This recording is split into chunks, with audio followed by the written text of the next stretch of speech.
I vostri commenti sul video dei miei ultimi acquisti in CD hanno confermato quello che ho sostenuto spesso in altre occasioni, ossia che chi ha scavato la fossa al compact disc si è sbagliato di grosso. Non solo tanti appassionati non lo hanno mai abbandonato, ma tanti lo stanno anche riscoprendo per i prezzi folli di alcune pubblicazioni in vinile. E tra questi molti stanno cercando un lettore CD, che sia il primo o il sostituto di uno non più funzionante, poco importa, perché il mercato è in grado di offrire ottimi prodotti ad ottimi prezzi, come sempre più o meno accessoriati in base alle esigenze del singolo appassionato. E in questo video vedremo alcuni dei prodotti che mi hanno convinto di più.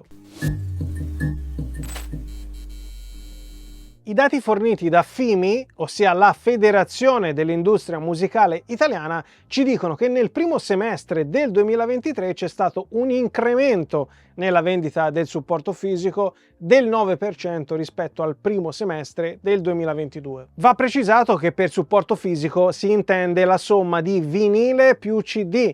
Il mercato del vinile è cresciuto del 14%, mentre quello del CD del 5%. Cosa vediamo poi da questi dati? Che lo streaming domina ormai incontrastato ed è il settore che manda avanti l'industria musicale. C'è poco da fare, sarà poco romantico, ma è così, dobbiamo prenderne atto. Però si vede anche che il vinile resiste e lo stesso fa il CD, un supporto che in molti davano per morto, ma in realtà quei molti erano poco informati, per banale ignoranza o truce malizia. Il problema qual è? Che molti appassionati sono arrivati a pensare che non venissero più immessi nel mercato lettori CD nuovi. Così ovviamente non è e questo video è fatto apposta per dimostrarlo. E a proposito devo ringraziare Tecnofuturo ed Exibo che mi hanno inviato i prodotti in prova per rispondere in una volta sola ai vostri commenti. Commenti in cui mi avete chiesto: Johnny, mi consigli un lettore CD economico da abbinare a questo o a quell'altro amplificatore che ci hai fatto vedere? E altri che mi chiedevano la stessa cosa ma sulla fascia di prezzo leggermente più alta, quella media. E allora eccoci qua, 4 lettori CD, 2 entry level e 2 di fascia media. Ognuno di loro è stato abbinato ad un amplificatore che rappresenta il perfect match, l'accoppiamento perfetto, perché facente parte della stessa linea o perché nella stessa fascia di prezzo. Si parte con il PD10AE di Pioneer, un marchio che non ha bisogno di presentazioni e che ha sempre cercato di produrre componenti dall'ottimo rapporto qualità-prezzo. Pioneer ci riesce anche in questo caso perché se è vero che si tratta di un lettore CD piuttosto basico, è anche vero che di listino siamo sui 249 euro e quindi uno dei prezzi più bassi per questo tipo di meccaniche, se non il più basso tra marchi di un certo livello, ossia tra quei marchi che abbiano un minimo di storia alle spalle. Dotato di telecomando, sul pannello frontale abbiamo i comandi per operare sulla riproduzione del CD. Il display è old school con i classici LED verdolini. Può riprodurre CD, CDR e CD riscrivibili, nonché CD MP3. Il cassetto ha un movimento fluido sia in entrata che in uscita dal corpo del lettore e risponde in tempi accettabili al comando sia da pannello frontale che da remoto. Anche con CD che hanno 30 anni sulle spalle e numerose ore di utilizzo va, che è una meraviglia. Questo è Pork Soda dei Primus, album che ha festeggiato i 30 anni proprio qualche mese fa e che io acquistai all'uscita, quindi aprile 1993. Troppi ricordi. Se ti sta piacendo questo video lascia un like, ci vuole un attimo e mi aiuta a creare altri contenuti come questo. E poi scrivimi qui sotto nei commenti qual è stato il tuo primo CD acquistato e qual è il tuo primo lettore CD acquistato. Scrivimelo nei commenti qui sotto perché sono curioso. Vediamo come si comporta il PD10AE in situazioni che hanno sempre messo in difficoltà i lettori CD di una volta, ossia il passaggio rapido da un brano all'altro. Ecco lo stress test, vediamo come risponde. Mi sembra in modo abbastanza rapido. Vedete, quando partono i secondi vuol dire che il lettore CD sta riproducendo musica. Vediamo, ok. Facciamo tante tracce insieme. Ottimo. Questa è una prova che i lettori CD di una volta, lo ripeto, soffrivano un po' e talvolta davano errore, si fermavano, si inchiodavano e quindi questa è una cosa positiva. Lettore CD basico ma che fa il suo. Così come per i CD di 30 anni fa fila tutto liscio anche con CDR e CD MP3 di 20 anni fa, perché li ho testati con le copie personali dal CD originale che mi facevo per l'autoradio e naturalmente con le compilation MP3 per i viaggi più lunghi. Si sta parlando dei primi anni 2000, quindi il Bluetooth non esisteva, tantomeno nelle autovetture, e non esistevano ancora i frontalini dell'autoradio con l'ingresso per la chiavetta USB. Quindi ricapitolando, controlli sul pannello frontale essenziali, quelli che ci devono essere e che vengono ampliati da quelli presenti sul telecomando. Mi sono spostato sul pannello posteriore per farvi vedere che l'alimentazione avviene tramite cavo integrato all'interno della macchina e poi che abbiamo le due classiche connessioni RCA, quindi uscita analogica, c'è scritto anche qua analog out, non faremo altro che collegare i nostri cavi RCA all'amplificatore e quindi vediamo che non ci sono altri tipi di connessione, nessuna connessione digitale, solo questa analogica. Il PD10AE è un lettore CD che fa il suo dovere, con meno plastica di quello che si potrebbe pensare, visto che alla fine le parti che hanno più percentuali di plastica sono i piedini e su questa fascia di prezzo mi sembra davvero inevitabile. Il compagno ideale per il PD10AE di Pioneer è l'amplificatore, sempre Pioneer, A10AE, che con un prezzo di listino di 299 euro riesce ad essere completo per chi vuole costruirsi un setup soddisfacente spendendo il giusto. La 10AE pompa una bella scena corposa a patto di attivare la funzionalità loudness e se questo è qualcosa che ci disturba possiamo sempre utilizzare i controlli di tono, ma solo con questi, senza loudness, la scena perde un po' di vivacità. Naturalmente dico questo in base alle mie preferenze di ascolto, che non sono le vostre, naturalmente sono preferenze che sono più muscolose che analitiche. In soldoni preferisco il carattere e la cazzimma alla precisione. E a proposito, tutte le prove di questo video sono state realizzate con le Borea BR02 della Triangle, che valorizzano come si deve le coppie entry level e tengono botta egregiamente nelle coppie di fascia media. Però se posso permettermi un consiglio, con i componenti di fascia media io mi orienterei sulle Borea BR03, che sono un pochino più grandi, si vede anche ad occhio, e hanno qualche watt in più e in sostanza viene fuori una scena più corposa, ideale per ambienti di dimensioni leggermente più ampie. Un altro marchio che ho sempre adorato è Onkyo e dopo un periodo in cui i suoi prodotti non avevano una distribuzione stabile è da poco tornato in Italia grazie a Tecnofuturo. Il C7030 è stato un mio fedele compagno per diversi anni prima del passaggio ad un modello di fascia più alta e non mi ha mai dato un problema.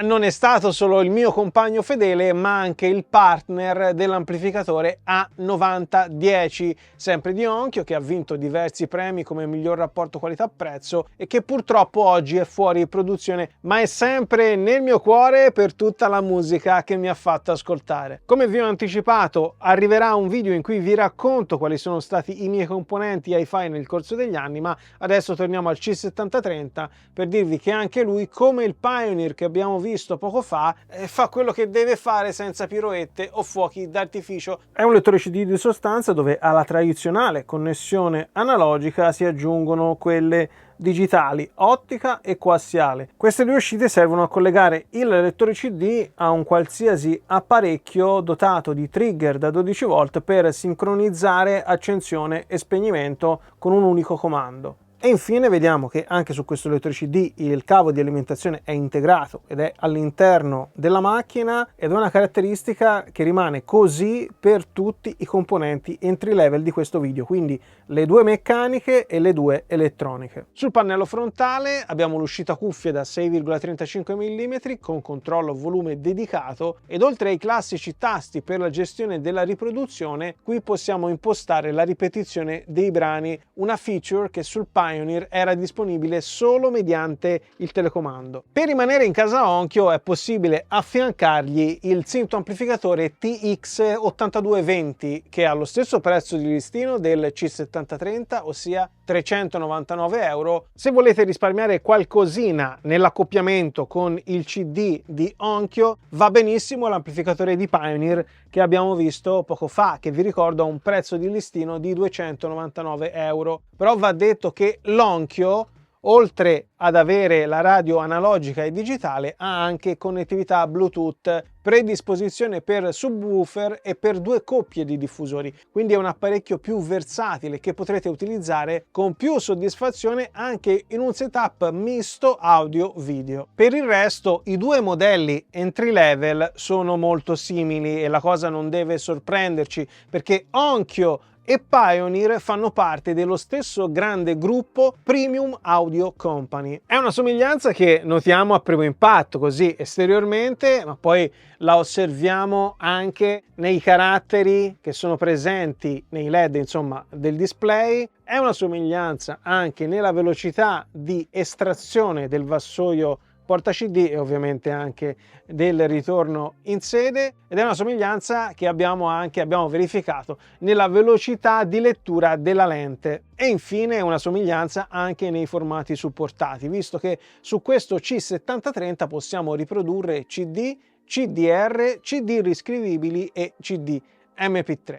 Il test con il CD dei Primus ha dato gli stessi risultati che ho avuto con il Pioneer, quindi molto buoni trattandosi di meccaniche entry level, e anche il test con CDR e CDMP3 ha prodotto gli stessi risultati del Pioneer. C'è solo una cosa che non mi è piaciuta di questi due amplificatori, o meglio di questo Synto Ampli Onkyo e di questo amplificatore Pioneer, ed è la manopola per il controllo del volume in plastica. Ma non è che non mi piaccia perché è in plastica, quanto piuttosto perché al tatto è piuttosto cheap, nel senso che va bene la plastica su questi componenti, su questa fascia di prezzo, però l'avrei gradita un pochino più robusta, un pochino più piena, mentre qui si capisce toccandole che sono vuote, insomma c'è solo un filo che va a comporre la forma della manopola che si innesta poi su un controllo più piccolo, e questo insomma si sente, non è il massimo, però vabbè,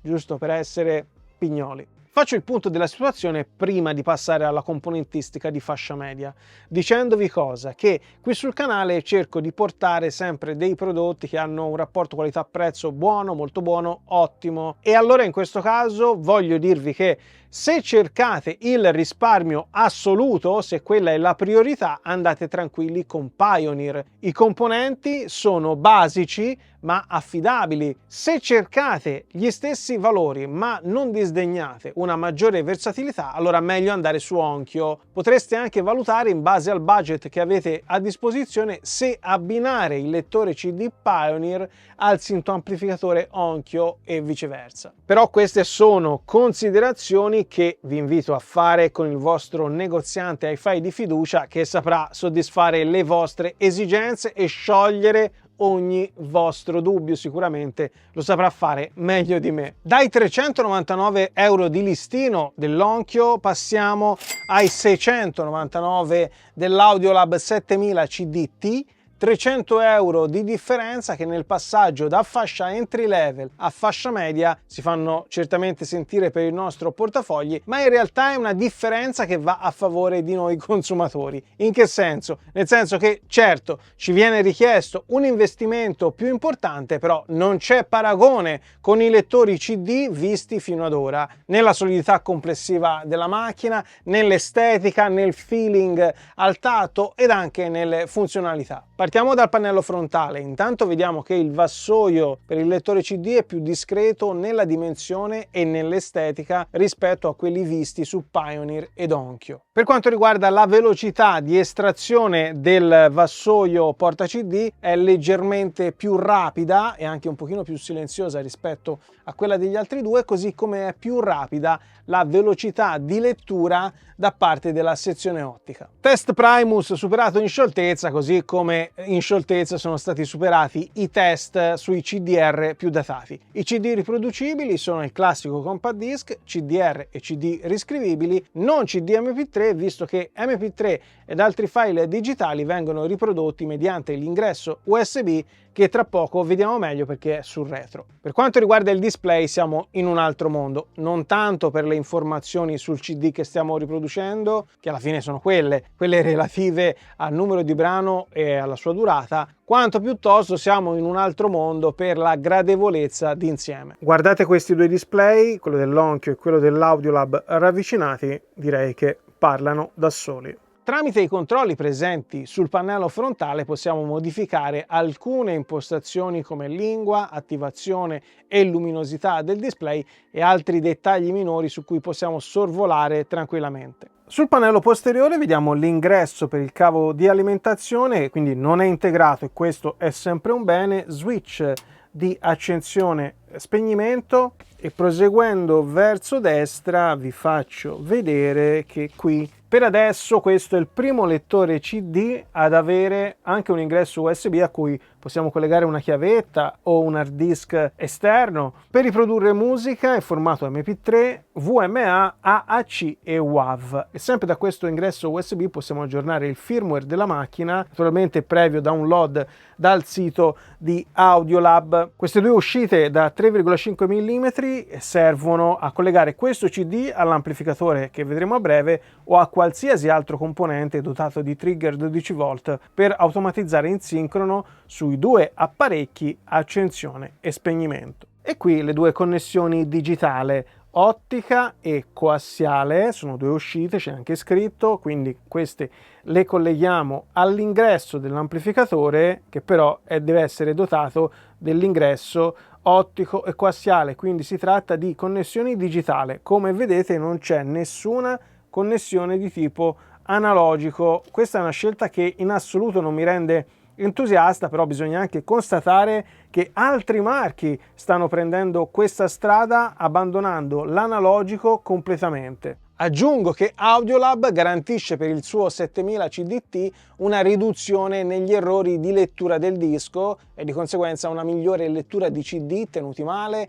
e illeggibili da parte di altri lettori. Io non ho CD tenuti male nella mia collezione, questo ha 30 anni ed è ancora nuovo. Ho provato quelli più vissuti e non c'è stato mai un intoppo, però per dovere di cronaca devo anche dire che nonostante Pioneer ed Onkyo siano un filo meno reattivi, anche lì non hanno mai perso un colpo durante tutti gli stress test. Detto questo, il 7000 CDT è un apparecchio di vero livello che non vi farà rimpiangere i soldi spesi. Mi è piaciuto davvero molto. A cosa abbinarlo? Beh, il partner ideale del 7000 CDT è, manco a dirlo, il 7000 sempre di Audiolab, e si vede non solo è il partner ideale per il design che è davvero indovinato per questa serie che unisce pulizia e nerditudine, ma anche perché si completano come marito e moglie. Guardate ad esempio questa cosa banale: riproduco un CD e sul display dell'amplificatore ho delle informazioni aggiuntive sul tipo di file, informazioni che il display del lettore CD non mi fornisce. Osservando il pannello frontale del 7000A noto subito la mancanza dei controlli dedicati ai toni, e questa è una cosa che non mi piace mai perché per me rimangono indispensabili. Diciamo però che in questo caso il 7000A di Audiolab si fa perdonare disegnando una scena equilibrata, né troppo flat né troppo robusta, e a seconda del tipo di colorazione che vorremmo dare al nostro ambiente sonoro dovremo stare attenti a scegliere il diffusore giusto. Per quanto mi riguarda, le Borea BR02 da questo punto di vista mi accontentano perché hanno un bel punch. Già buone queste BR02, le BR03 sono ancora meglio, più sostanziose. Se poi abbiamo lo spazio e i soldini per dei diffusori a torre, possiamo andare tranquillamente sui modelli sempre BR Borea, BR07, 08, 09, perché il 7000A di Audiolab è in grado di pilotarle tutte in estrema scioltezza. Insomma, a questo punto lo avrete capito, il 7000A è davvero un gioiellino, naturalmente dotato di telecomando che è lo stesso del lettore CD, e quindi se li acquistiamo in abbinata potremo utilizzarne solo uno, perché basta premere CD per agire sul lettore CD e premere su A per comandare l'amplificatore. Connettività Bluetooth presente con protocollo 5.1 e guardate il dettaglio. Sul display leggiamo il tipo di file che stiamo riproducendo.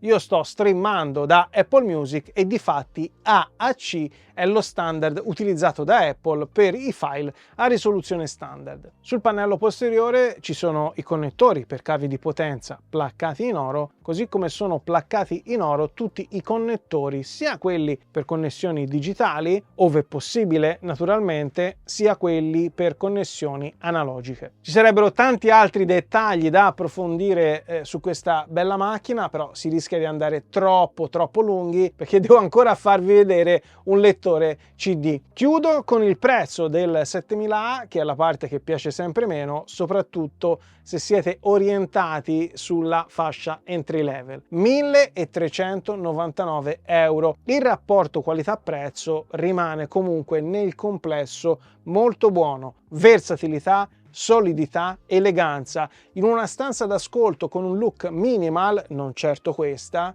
serie è la morte sua. Chiudiamo alla grande con il Leak CDT, un lettore che unisce la tecnologia di oggi al look vintage, e per chi come me sbava quando questi due fattori si incontrano, che ve lo dico a fare, però va detto che questa meccanica rappresenta il ritorno di un marchio storico dell'hi-fi europeo e mondiale come Leak, che soprattutto dagli anni 60 in poi ha regalato tante gioie a noi appassionati. Tra tutti i lettori che vi ho presentato in questo video è l'unico ad avere lo slot per l'inserimento del CD anziché il classico vassoio estraibile. La lettura del CD, una volta inserito nella macchina, è la più rapida di tutte, perché io ho cronometrato da quando inserisco il CD, in questo caso quando la macchina mi risucchia il CD, al momento in cui la macchina è pronta per la riproduzione, cioè quando ha finito la lettura iniziale delle informazioni e delle tracce. Quindi in questo caso per il Leak ho cronometrato da quando mi viene risucchiato. Qui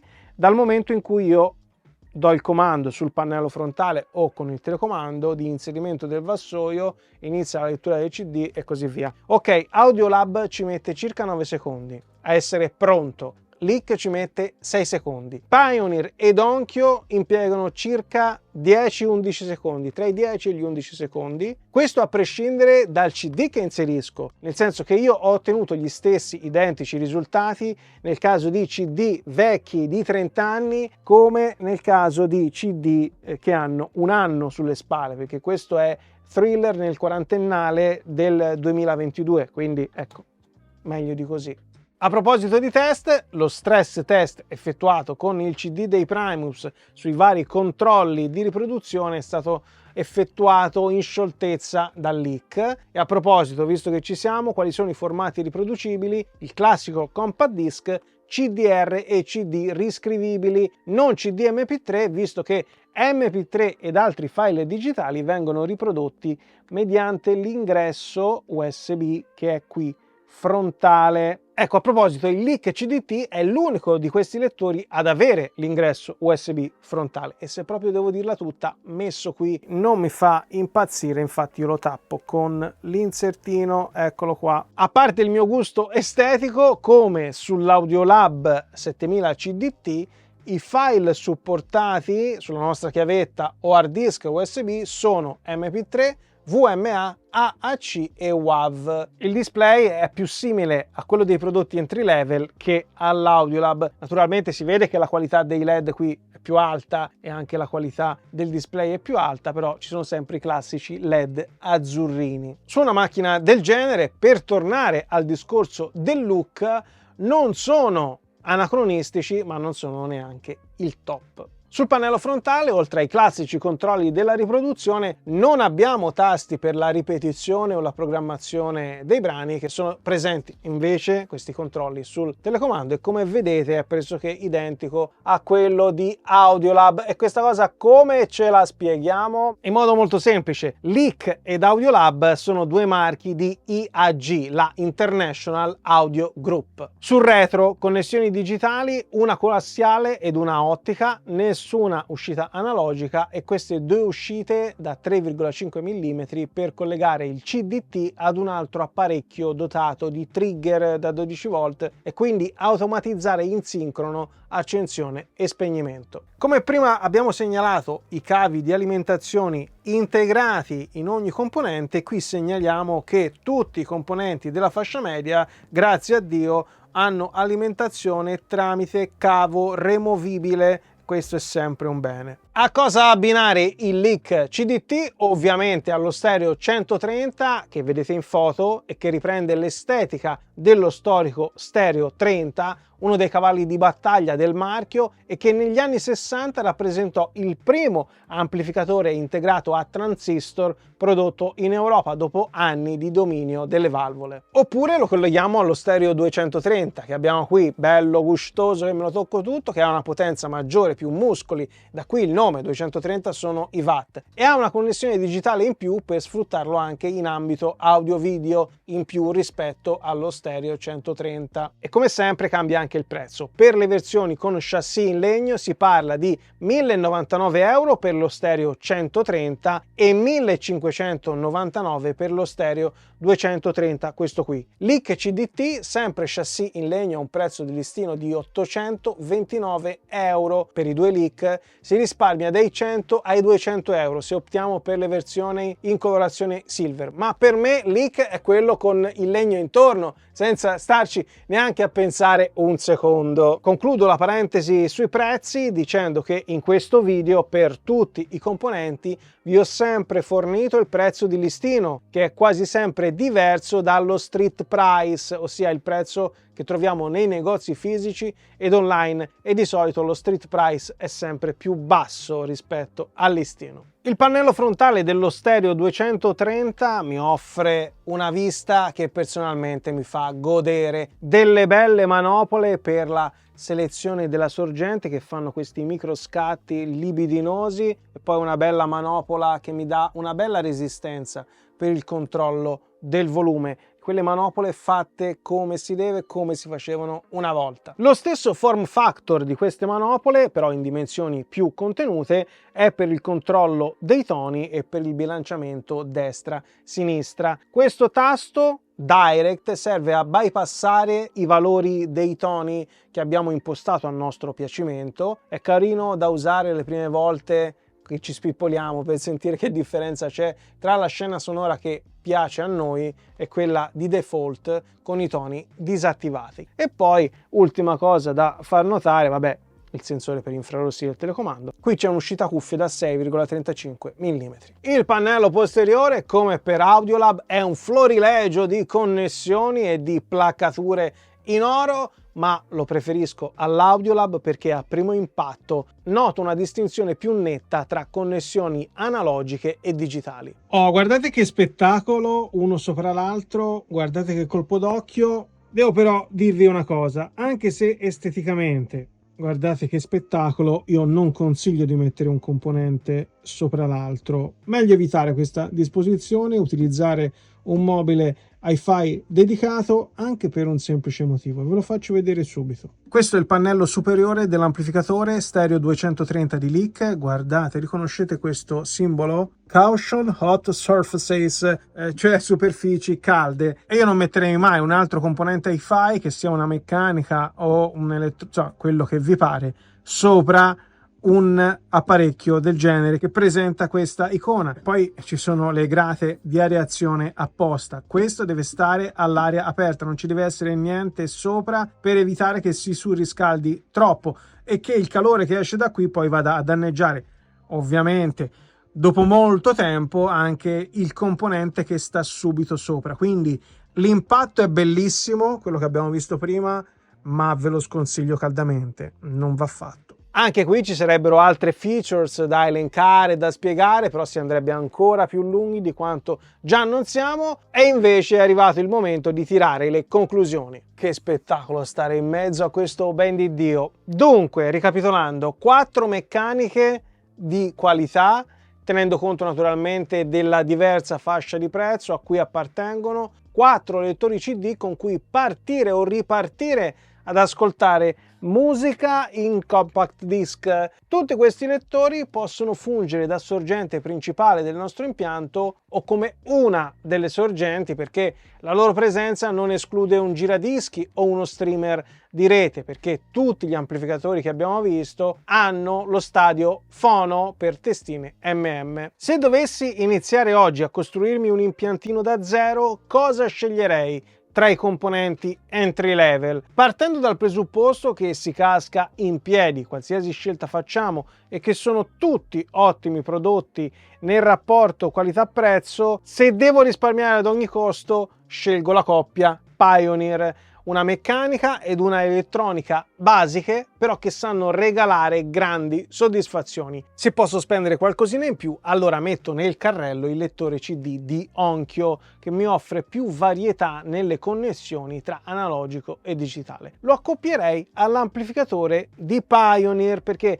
anche se il Synto Ampli di Onkyo è più versatile, ha delle features che non userei mai, ossia radio e connessioni per un eventuale componente video, però io non ho mai costruito un setup misto audio-video, parlo per me chiaramente, sono mie preferenze. E poi il Pioneer ha dei controlli di tono più simili al mio gusto, è più compatto, mi piace di più esteticamente, e per la musica in streaming, visto che non c'è connettività Bluetooth, posso eventualmente aggiungere un ricevitore Bluetooth acquistato a parte. Per quanto riguarda i componenti di fascia media, che dire? Che adoro l'eleganza, la compattezza e l'efficienza di Audiolab, però il look vintage di Leek, unito alle sue prestazioni, mi fa impazzire. Se dovessi scegliere solo una coppiata, perché esteticamente in questo caso una coppia mista non ha senso, se dovessi scegliere solo una coppiata andrei senza dubbio sul Leek,